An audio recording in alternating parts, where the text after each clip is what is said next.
During my birthday party, my sister secretly stole my debit card information, and the next day I received a $9,000 charge for a Rolex watch. When I immediately told her to return it, she laughed and said, "There's only $3 left in the balance," but I couldn't stop laughing. The card she used was, "My name is Kelly." Today, I turned 30. The party my friends threw for me was dazzling, filled with warm laughter. By all accounts, it should have been a happy scene, but my mind was elsewhere. This wasn't just some kind of celebration.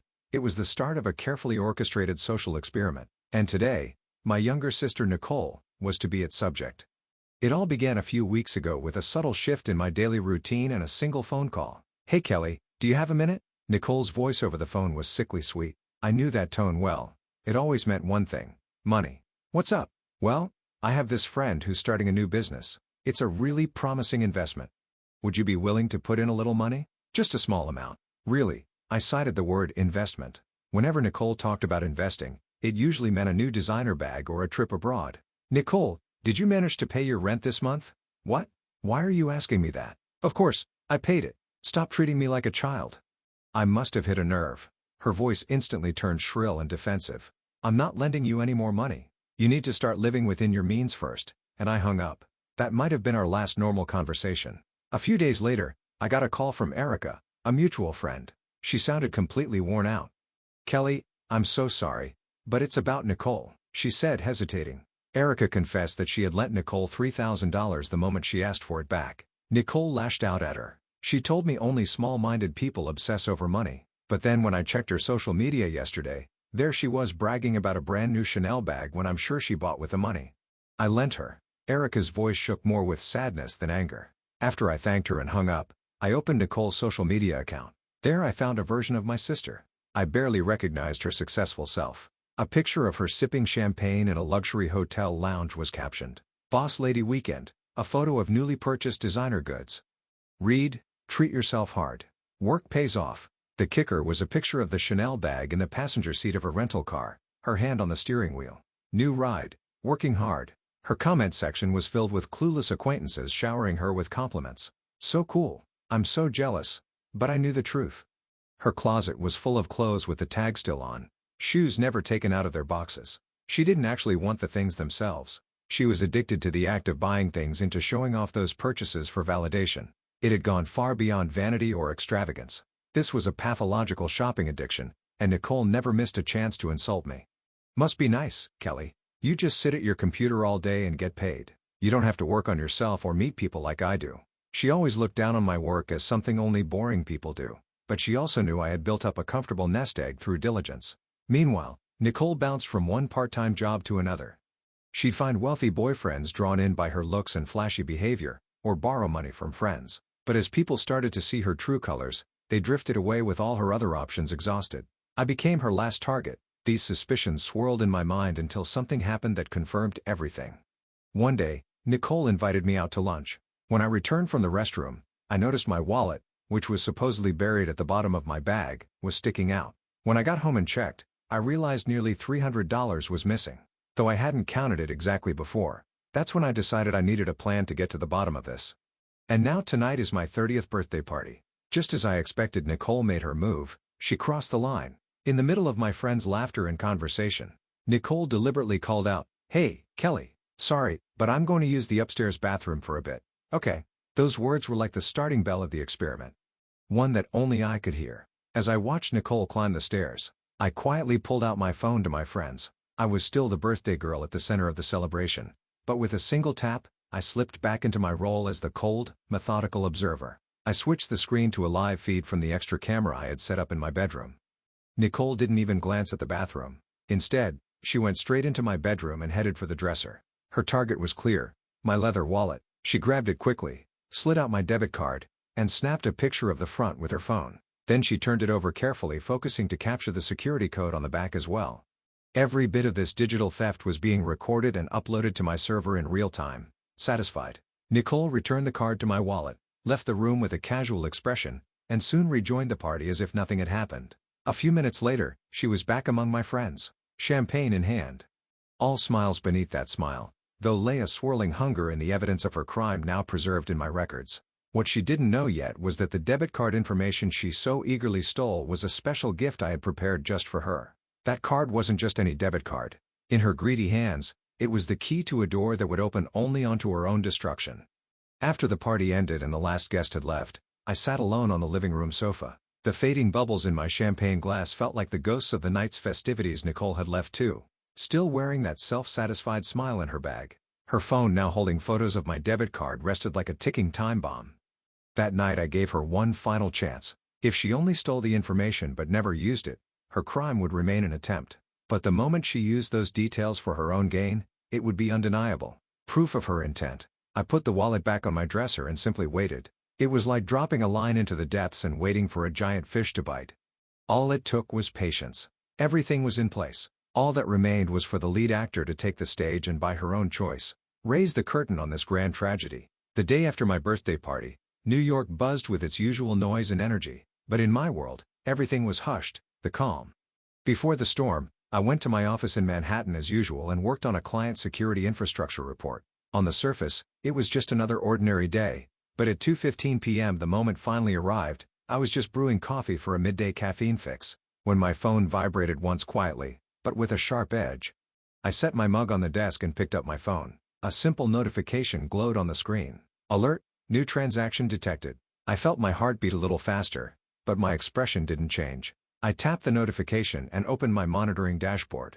The transaction log, empty moments before now, showed its first entry, still a purchase of $9,000 under Nicole's name. Her first move was bolder and costlier than I had imagined. Instead of testing the waters with groceries or small online orders, she'd gone straight for a luxury watch. This clearly shows the extent of her desire and just how calculated she is. The purchase location: the Rolex boutique on Fifth Avenue, the most glamorous street in the world, and the highest-end shop you could find. I sat back and took a slow sip of coffee, steady and calm, already planning my next step to lock down the evidence. Nicole, I imagine, was now riding a wave of euphoria, a beautiful green Rolex box in hand, completely unaware. She had just crossed a line she could never return from. Now came the waiting phase. I had to do was wait for her to come flaunt her stolen prize in front of me. That would be the signal that this experiment was ready to move to its next stage, and so I waited quietly. In my world, digital evidence always speaks louder than speech. I was more excited than anything else. 2 days after the Rolex purchase was recorded, I finally received a message from Nicole. "Hey Kelly, how are you? Want to grab coffee in Soho after work tomorrow? I have a present for you. I couldn't give it to you on your birthday." I replied right away, "Sure, I'd love to," and set up the meeting at the cafe. She suggested the next day, Wednesday at 6 p.m. I arrived at the Soho Cafe 5 minutes early, bustling with after-work crowds and tourists. I took a seat by the window watching the street where I expected Nicole to appear. Soon enough, I spotted her crossing the street, walking with all the confidence of a runway model, a new coat, an expensive-looking leather bag. What stood out most was the platinum and steel sparkle on her left wrist glinting in the evening light funded by my money. She came in, found me, and flashed a dazzling smile. It was nothing like the innocent grins we used to share as kids. Instead, it was a calculated look, expecting envy from everyone around her. "Kelly, did you wait long?" She said this as she took the seat across from me, casually setting her left hand, holding her coffee cup on the table, making sure it was in full view. It was all for show. Her eyes flicked repeatedly between me and the watch, just waiting to see my reaction. She was clearly anticipating the moment I would notice the watch, act surprised, and most of all look jealous, but I didn't give her the satisfaction. I just said quietly, "You look well, that's all that matters." We chatted about work, mutual friends, all the usual small talk, but Nicole's attention was fixated on her left wrist. Every so often, she checked the time or tucked her hair behind her ear, making sure the watch caught the light in my eye. I watched her little performance calmly, almost amused by how desperate it was. Then, in a moment of silence, she couldn't hold back any longer. "Hey, check this out. What do you think?" She held out her wrist, showing off the Rolex. The diamond markers glittered under the cafe lights. "It's beautiful. A Datechest, right?" "Very nice," I replied in an even tone.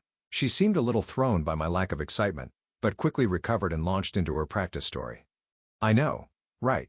I've been doing some online consulting on the side, and it's gone really well. I got a huge bonus, so I decided to treat myself. Just went for it. Side business, a bonus." Each word was clearly a pre-planned lie. Nicole was presenting something she'd stolen with someone else's money as a badge of her own success. I just listened silently, letting her dig herself deeper with every sentence. Once she finished, I spoke up quietly, but pointedly. That's amazing. Nicole, I'm actually interested in your business too. I mean, that watch must have cost, what? $9,000? That's a significant chunk of my yearly salary. When did you start earning that kind of money?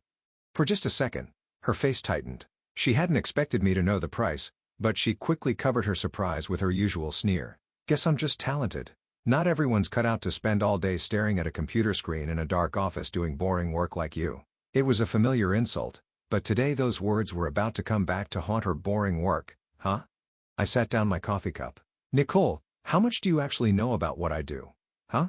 What's with the sudden questions? You work in, like cyber, whatever, right? Guarding company computers sounds dull to me. Let me fill you in, I said, sitting up straight and looking her dead in the eye. My field is threat intelligence and digital forensics. In simple terms, I analyze and track the traces left by hackers and cybercriminals online and uncover their identities. My clients include Fortune 500 companies and sometimes government agencies. For the first time, I saw genuine confusion cross Nicole's face. What are you talking about? That can't be true.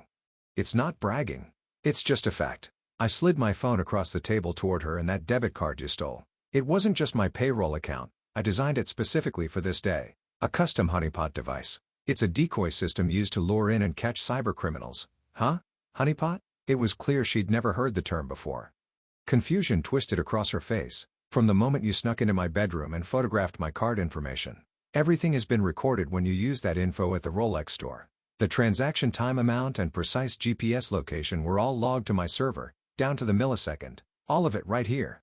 I tapped my phone, showing her the footage of her theft, the transaction log, and a red pin on the map. Nicole stared at the flawless digital evidence in disbelief. I could see the color draining from her face, but after a few seconds of silence, what appeared wasn't remorse, but defiance. Her fear turned to anger. So what? She snapped. Yeah, I bought it with your card. So what? You have plenty of money. You don't even have to struggle like I do. If that's how you feel, then it's only fair for you to pay me back with all that desperation. $9,000. Transfer it to my account right now. If you do, I won't call the police this time. That was her final chance, but she just scoffed. Pay you back? Don't be ridiculous. She let out a harsh, mocking laugh. Sorry, but I've got like $3 left in my account. And honestly, that kind of money means nothing to you. You've got no friends. You work all the time. Just let your little sister have it. That sneer, those words. That was the final proof I'd been waiting for. I nodded slowly and spoke to her. Calm and clear. I see. So that's your answer, Nicole. Those words of contempt. I picked up my phone and showed her the screen. A record of a single cent file was displayed. Unfortunately, you've just lost your chance to pay me back or to insult me again. There's a special rule programmed into that card one you didn't know about. What is that supposed to mean? If any single transaction exceeds $8,000, the system automatically sends all the collected evidence to a certain place. That's the rule. I paused for a moment before delivering the final sentence. That place is the Financial Crimes Enforcement Network. FinCEN, for short. The moment you heard approved at the Rolex boutique, your crime was automatically reported to the federal government database.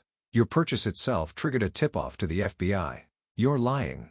She managed to choke out. There's no way you can't actually do that. I can. That's my job. I said it flatly. The job you always mocked me, staring at a computer all day, is exactly what made this possible. And then I gave her a genuine smile from the bottom of my heart. It was all a trap.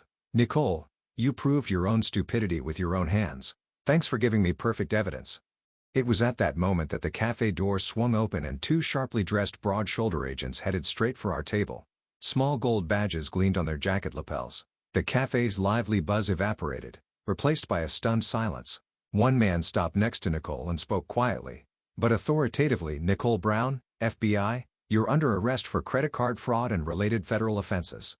Nicole's face was pure despair. She looked at me pleading for help, but I simply watched the scene unfold in silence. The other agent, a woman, took hold of Nicole's left arm and removed the Rolex she'd been so proud to wear. She dropped it into a clear evidence bag as if it were something filthy. This will be seized as criminal proceeds. Handcuffed and being led away. Nicole kept shouting something, but her words didn't reach me anymore. I left enough cash on the table to cover our coffee, then slipped out of the cafe unnoticed. If she'd apologized, if she'd shown any willingness to make things right, I might have reconsidered sending the report to the federal authorities. But she chose the worst possible path. Outside, the air felt impossibly clear. The seasons had changed. The street trees of New York were painted red and yellow in the crisp autumn air. Since that day, my life has been surprisingly peaceful. I threw myself into work on weekends. I wandered through art museums. It was the very life Nicole once mocked as boring, but it was genuinely mine. One day my phone rang. It was Erica, and her voice was clear and determined. Nothing like the worn-out tone she'd used before. "Kelly, do you have a minute?" "Yes, of course. It's about Nicole. We've made a decision." She went on to explain that she talked with several other friends who had lent Nicole money together.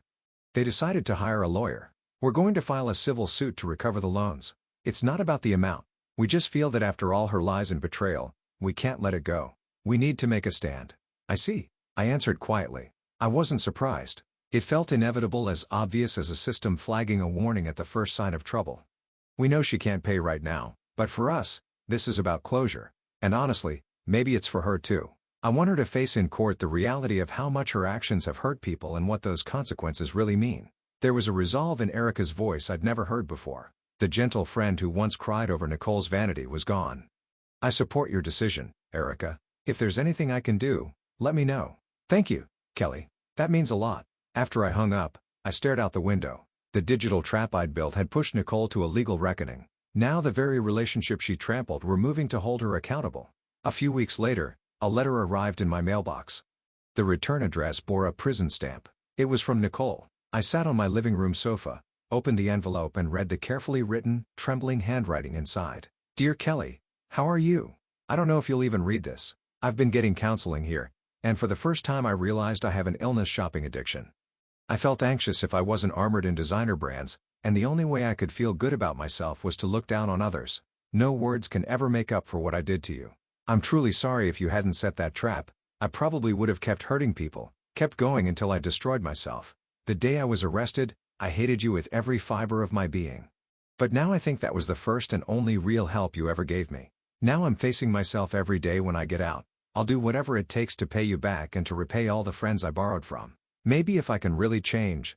The letter ended there. This was the end of a revenge story, and maybe, just maybe, the start of something new. I opened my laptop and typed into the search bar, "shopping, addiction, family support." I sat there staring at the search results, unable to even scroll. My fingers felt as cold as when I'm tracing a hacker's tracks through a client system. This time I wasn't facing some faceless adversary. I was confronting the darkness in my own sister's heart. Nicole's letter remained on the table.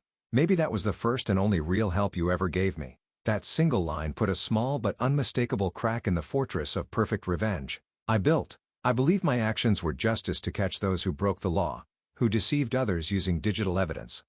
That was order. That was my professional pride. The stains in the ink of her letter forced me to see what I'd refused to face. Not just the crime, but my sister's illness, her desperate silent plea for help. Did I really want to save her, or did I just want the satisfaction of seeing this sister who always looked down on me, brought low before the law? That loop of self-doubt consumed my thoughts, and then I made a decision. The prison visiting room was more sterile and bright than I'd expected. Nicole sat quietly on the other side of a thick acrylic panel, looking frailer than I remembered. Maybe it was the prison uniform, without the designer brands or her practiced smile. She looked like a stranger. "You came," she whispered, unable to meet my eyes. "I read your letter," I said, unable to say anything. I'd rehearsed just the plain truth. "I thought you'd tear it up after all those awful things I said to you. I've always been jealous of you, Kelly. You have real talent. You built your life on your own compared to you. All I ever did was fake it, cover it up with lies. It hurts so much. All I could do was escape into shopping. Pathetic, right?" There was no arrogance left in her self-deprecating smile. "You always called my work boring. Said I just sat in front of a computer all day," I said quietly. "I'm sorry. That boring work is what stopped you." "Funny, isn't it?" Nicole looked up at me startled, and for the first time that my eyes directly. "I really mean it. If those FBI agents hadn't shown up at the cafe that day, if you hadn't stopped me, who knows what I would have done. I would have kept going until it got even worse. Really, thank you." Tears ran down her cheeks. Seeing those tears, something inside me finally broke open. All the logic behind my revenge, my professional pride, everything was washed away. What remained was nothing but the simple fact that I was a sister. Sitting across from my wounded little sister, I did some research about addiction. I said, gently touching the acrylic partition between us. "If it's an illness, there are ways to treat it. You don't have to face this alone." The buzzer sounded cold and final, signaling the end of our visit. Nicole stood and bowed her head deeply. "So deeply, Kelly. Someday, Someday when I get out and I'm really able to stand on my own, then yes, I interrupted, clear and firm. When that day comes, let's go out together again. This time to a real cafe, just the two of us for coffee. 6 months later, I stood alone outside the heavy gates of the prison. Soon the gates opened and a woman stepped out. No expensive coat, no leather bag. Nicole wore nothing but simple jeans and a sweater, plain, but clean. She looked a little thinner, but her face was surprisingly peaceful. She spotted me, paused, and then gave a shy, uncertain smile. It reminded me of how she used to smile when we were kids before either of us knew anything about the world. We walked toward each other instinctively without thinking. Welcome back, Nicole. I'm back, Kelly. No one knows what lies ahead for us. The lost time, the mistakes we made, none of that can ever be erased. But now for the first time, we're standing side by side, facing the same future above us. The New York sky stretched endlessly clear and blue without another word. The two of us quietly began to walk down this new path together.